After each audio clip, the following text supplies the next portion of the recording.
luôn tôi tiêm luôn cao ca của ba cái nhà cái con một cân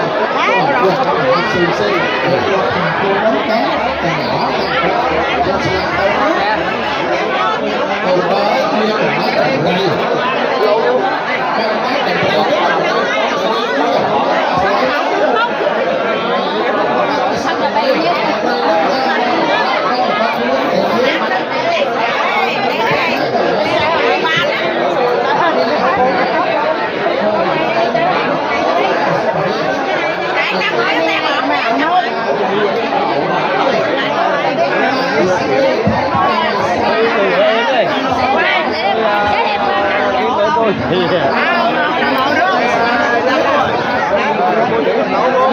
đó kia của nó